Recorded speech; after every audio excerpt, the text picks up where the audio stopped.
On this last-minute episode of Projector, Matt Damon becomes the Martian when he ends up being stranded on the Red Planet, while Anthony Hopkins and Colin Farrell are dueling sidekicks in Solace.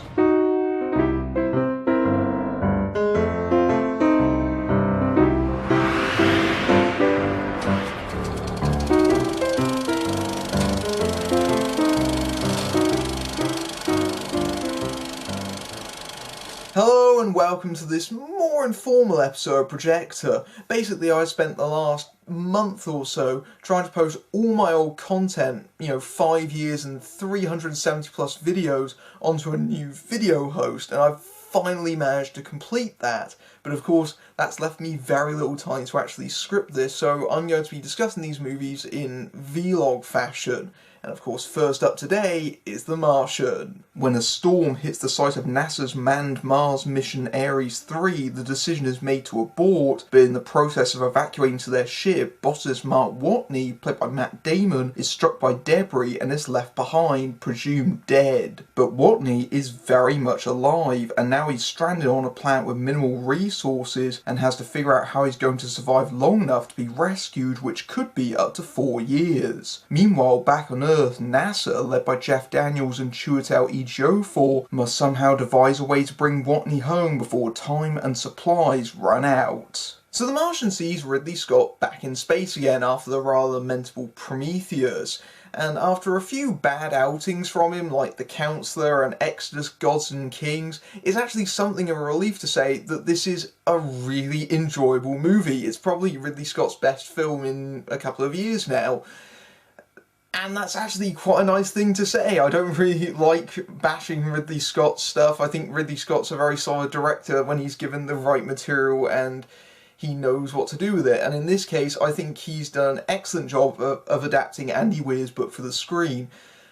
Although he does have a lot of help mind in the fantastic cast, and especially from Matt Damon, because this is a role that is almost tailor-made for Damon's abilities. Damon always comes across on screen as this very intelligent but also very witty guy who knows his stuff. And when it comes to playing Mark Watney in the film, that's a crucial thing to have, because I'm not sure you would believe the film quite as much if it wasn't for Damon in it. It's a very demanding role for Damon purely in the fact that he spends almost the entirety of the film by himself. In fact, as my understanding, much of his material was actually shot entirely separately. There are whole sections of the cast that never even got to meet each other on the production of this film, which is quite amusing. So Damon is pretty much doing the heavy lifting here, at least for the first half of the film. You could really divide this into two particular sections, but for the first section of the movie, Damon is very much dominating the film, understandably so, because we're meant to feel like he's isolated and alone, and we share that experience with him as he tries to work out what exactly he has to do in order to survive. He has to work out each of his problems one by one, because he's got a whole bunch of problems, like, well, he wakes up and immediately he's got something lodged in his chest, and he's going to have to take that out and patch himself up.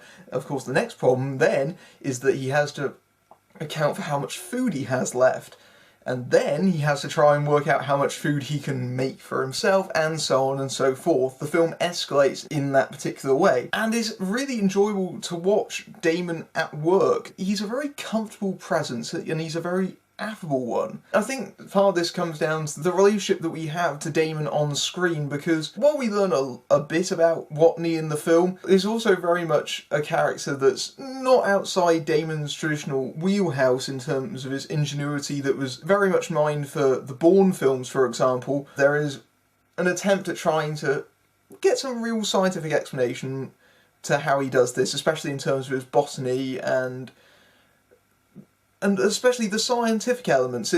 Whereas Ridley Scott's previous films are very much in terms of science fiction, like Prometheus and Blade Runner and Alien, that The Martian tries to base itself in some kind of, not really science fact, but at least some basis of reality.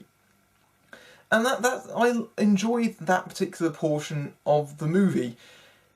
I will say, though, that in terms of working out what exactly he has to do, it does sometimes feel like the solutions present themselves to Watney very easily. I'm guessing this is because of the fact that, in case you don't know, Ridley Scott has already announced that the Blu-ray of this film will contain an extended cut that has 20 minutes more footage. You can kind of tell that it has been pared down in some places, especially towards the start of the film. I'll get back to this in a minute. But near the start of the film especially, it feels like elements have been pared down to try and get to the point quicker. Even though this is a 2-hour and 20-minute film, it's a very long film, and it still feels like there are elements that have been chopped out. And obviously, if you've read the source material, although it's quite faithful, Drew Goddard's script does take out a lot of elements, just, purely for the sake of the fact that it is a film and it has to condense a lot of stuff. But the way the film treats Watney and the way that Watney's character reacts is not entirely realistic, and I think that cues you in that it's meant to be this adventure story as well, because although the characters do bring up the question of how he deals with his loneliness and so forth, that's very much moved towards the second half of the film. I mean, it's present, but it's not really the focus, and Watney delivers a lot of the film with a lot of humour, especially as to camera pieces. He tries to get around his loneliness by essentially documenting his efforts on the planet to try and do each task, and he's ostensibly talking to the audience, and that sort of device not only endears him to us because we get a real sense of who he is, but it also makes it very accessible that we're working with him. Now, there comes a certain point in the movie, without spoiling anything, where Watney can only do so much for himself, and that's where the second half of the film comes in, where it opens more into the NASA side of things, led by Jeff Daniels and Chiwetel Ejiofor, and you also have a number of cast members like Kristen Wiig and Donald Glover on the sidelines as well. Although it's very easy to make comparisons to Matt Damon's previous character in Interstellar, the second half of the film does have some relation to Apollo 13, and there's a lot of tension in how exactly they're going to get him back and the rescue efforts, and trying to get this equipment to work in a very specific way that was probably not intended to. And it helps that The Martian has a absolutely fantastic cast list just all the way down. Even in smaller roles like Sean Bean, for example, as the mission director, for example, they're all fantastic. You've got Jeff Daniels who's in charge of NASA, and he's very much a realist, very skeptical kind of character. He wouldn't mind getting Watney back, but at the same time he's dealing with a very real issue that he has to get the other astronauts back home, and there's a lot of time spent on that particular element of the film. Where I think the movie is weaker is in terms of characterization of Watney's fellow astronauts, because this is a three-pronged movie, but there's a long stretch of the film where Watney's fellow astronauts, including Jessica Chastain, Michael Pena, among others, they disappear for much of the first hour of the film. In terms of actual movie time passing, they disappear for several months, so you can kind of understand why I don't feel that they're very characterized. I did feel like I got to know them a little better by the close of the film, but because the movie has to start up very quickly, Watney is stranded within the first 10 minutes of the film, they only really come to the fold towards the end of the film, understandably, which is a little bit disappointing when you've got an actress like Jessica Chastain, for example, who's a fantastic actress, and she's very solid in this. It's just that there's not a whole lot for her to do, because they're just spending much of the film floating around in space. They're very much pig in the middle, essentially, that they can't really do anything directly up until towards the end of the film, where they make their own conscious decisions and make their own choices. But especially in the second half of the film, there are quite some long stretches where Damon's just not in it, but it's very much about these people trying to work out solutions to these very complicated issues. And that may sound dry, but surprisingly, Drew Goddard's script, Drew Goddard, who wrote Cabin in the Woods, it's very funny. Really funny. The dialogue especially is actually really strong, and I think makes it especially engaging, because you just want to be in the company of all these actors. They're all... They play off of each other very well, just this incredibly talented cast, and it is a lot of fun. I keep saying that, but it is so much fun. I haven't enjoyed myself this much in a Ridley Scott movie for quite a long time. I think it also helps the movie's got an absolutely fantastic retro soundtrack, although Watney is forced to spend a lot of the time listening to disco music that he hates. It's actually quite entertaining. The song choices are especially tongue-in-cheek, especially the one over the end credits. Now, I will say that the final climax of the movie is kind of absurd. For a movie that's tried to put one foot in terms of reality, it goes into full blockbuster mode in the final 20 minutes. But you know what? I kind of forgive it for that. It's a very enjoyable movie. It kind of earns the fact that it does a gravity moment, which appears to be the only reason why this movie was released in 3D. There is no reason you should go and see this in 3D. It is a largely quite talky movie about a guy stranded on a planet. Now, that's not to say the film isn't visually impressive, because knowing Ridley Scott, there are lots of impressive cinematography and visuals. The Martian planet especially looks absolutely gorgeous, while also looking incredibly forbidding and foreboding. But yes, go see The Martian. It's a really good movie. I think you'll have a very good time with it. It's only very unfortunate that Ridley Scott's next movie is going to be the Prometheus sequel that's not going to be any good. Them's the breaks. A highly entertaining adventure, The Martian is one of Matt Damon's most memorable roles, and the actor is more than up to the challenge of carrying almost half the film by himself. With a great deal of humour courtesy of Drew Goddard's script and Ridley Scott's efficient direction, it combines a great deal of intelligence and tension across its lengthy running time, although even then some of the huge supporting cast do feel somewhat short-changed, especially those who are on neither Earth or Mars. It might not be up to the level of Gravity, but this is a journey well worth exploring. After the break, I'll review a movie that started out as a sequel to Seven.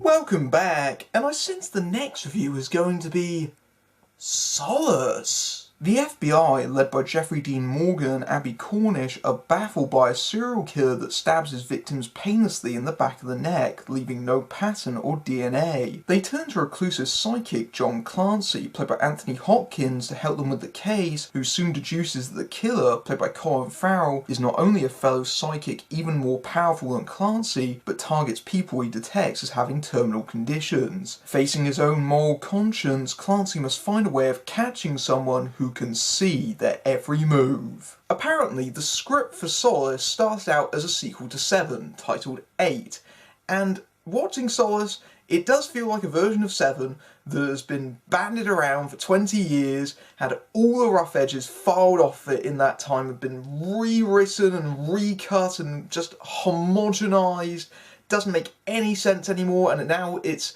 landing into cinemas, having been shot 2 years ago, been shelved that long, and now is just arriving in cinemas with a big fat That could be my entire review of the movie there, but I'll keep going. Solace is kind of an odd duck movie, especially watching it in the cinema, because it feels like a TV pilot. I think part of the problem is that in the 20 years since Seven has been released, the crime genre that Seven sort of moved into, sort of helped pioneer in the late 90s and early noughties, stuff like Taking Lives and so on and so forth, that particular kind of thing has very much moved into primetime television. You know, your sort of CSIs, your Dexters, your Criminal Minds. You see this stuff pretty much every week on, you know, NBC and ABC and all that other guff. And this basically feels like a TV pilot where they came up with this really nutty premise about a psychic who solves murders. Oh, we've got Anthony Hopkins. Boom.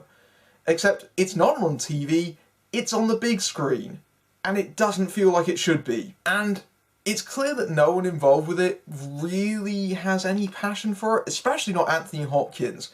Anthony Hopkins may have an executive producer credit on this, but my goodness, is he sleepwalking through this. At some point, it looks like he's literally been roused out of bed to film this movie. At some points, he doesn't look like he's aware that he's actually in a film. It's just a bunch of half-remembered Hannibal Lecter tics, which doesn't make sense for the character, who's meant to be grappling with the death of his daughter from leukemia, and his wife's left him, and he's alone, and he's secluded himself, and he's brought back in for one last case. You know, all the cliches are sort of popping up, and Hopkins clearly has read this script because he does not give a damn. The funniest part is actually his gaze face whenever he goes into a vision. This is his face. You got that face? Okay? That is what Anthony Hopkins is doing. That's the face that he puts on the poster, and that is the face that he does in all these vision scenes. It looks like he's about to fall asleep. It's amazing. Now, part of the problem with this movie is that Colin Farrell is advertised as being in it, but really he only appears in the final act of the film. You're meant to be surprised that Colin Farrell's in this movie, but of course you're not, because you see him in the trailer, and you see him in the poster, and if you've actually paid attention to the film, you've seen him loads of times. Because throughout the film, Hopkins is getting all these psychic visions and so on and so forth. And each time they do this jump-cutty montage, they cut to clips of Colin Farrell with the blur filter where he's got his face covered up. Problem is, Colin Farrell's voice, Colin Farrell's face is extremely identifiable. In fact, the first time they do this, Colin Farrell's face is almost completely visible. So you just go, okay, we just revealed who the murderer is. Why do we do that? In fact, why do we do that for a number of things? Because the movie does this really cheap trick constantly, which was only effective once because I wasn't expecting it, where each time Hopkins gets a vision, it jump cuts into this montage of visuals that are meant to be startling, that are meant to be clues as to what happens later on in the movie. The only problem is that they managed to condense the entire movie into a 30-second montage. I'm not even kidding, the first time it happened, they pretty much showed the entire length of the film in almost correct order. So you just go, okay, I've just seen the movie already. But back to Colin Farrell. So he plays a serial killer. He's trying to take away people's suffering from terminally ill people who are on the cusp of dying, but before they feel any kind of pain. So he feels that he's doing a service. He's providing the solace of the title. You can always tell a good movie, by the way, when it has a dictionary definition of the title.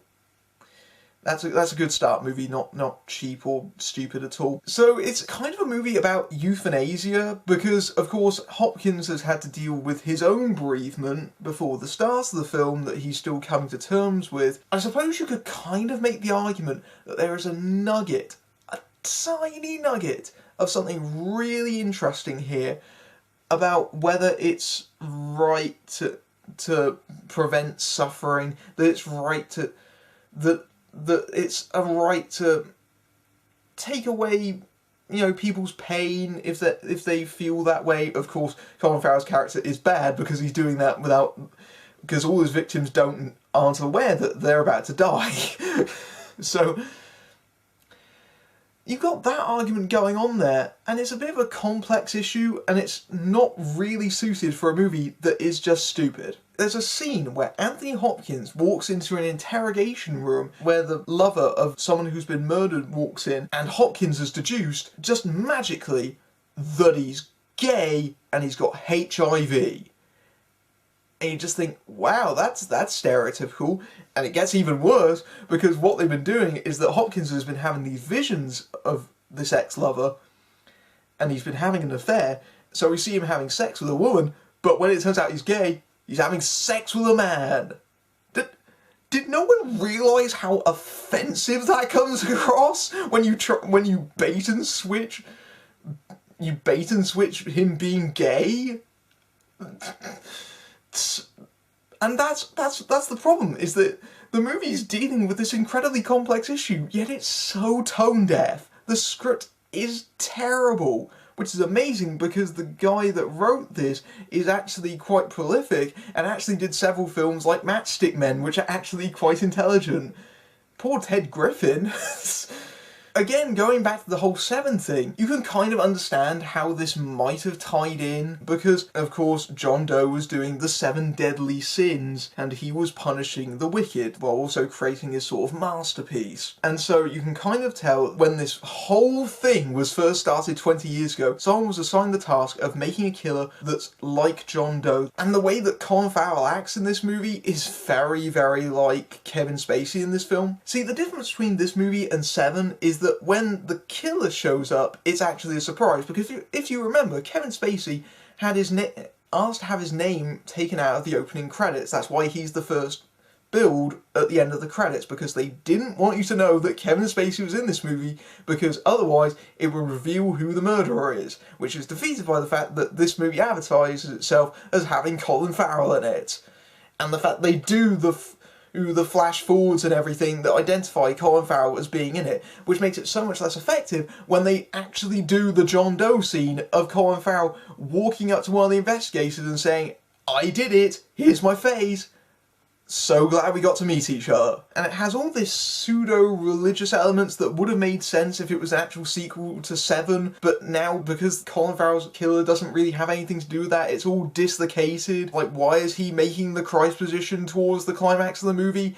It doesn't make any sense with anything that we've established with his character, because he's not overtly religious like John Doe is. But not only is it a bad version of Seven, it's a bad version of several other movies as well. Because, do you remember that Nick Cage movie Next? That was a bad movie, wasn't it? Yeah, you just imagine an even worse version of that. They amazingly had decided to lift whole scenes from that movie. And I don't mean they ripped the footage out, but there are moments where Anthony Hopkins gets out of a car and suddenly he'll be shot in the head. But psych, it's just a vision. And that was what Next did the entire time, literally just like that. There's a scene where Colin Farrell walks into a car park and in order to show his abilities, several versions of him suddenly appear, just like what happened to Nick Cage in that movie, if you remember correctly. Luckily they don't copy the ending of Next, because that would be stupid. In fact, psychics in this movie are hilariously presented. They have superpowers in this movie. Anthony Hopkins can just touch someone and instantly he knows their history and he knows what happened to them and he can visualise their last moments. Their powers have no basis in reality whatsoever, and there doesn't appear to be any real kind of rules, especially with Colin Farrell's character, who is meant to be uber powerful, who just sort of does whatever he likes because the plot, you know, says so, because he can just literally see everything really conveniently. What makes this doubly funny is that the movie is incredibly skeptical about psychology. Like, really skeptical. Abby Cornish is one of the FBI agents and she's meant to be a criminal profiler, and she has this antagonistic partner relationship with Anthony Hopkins in the movie, where basically she exists to be corrected by Hopkins at every single moment. Every time she comes to a decision, it's wrong. That's good character writing there, just to have a character who's just wrong all the time. And that we're meant to care about them because she's sort of meant to be a surrogate daughter doesn't work, because the way this character is written as being wrong all the time completely undermines that.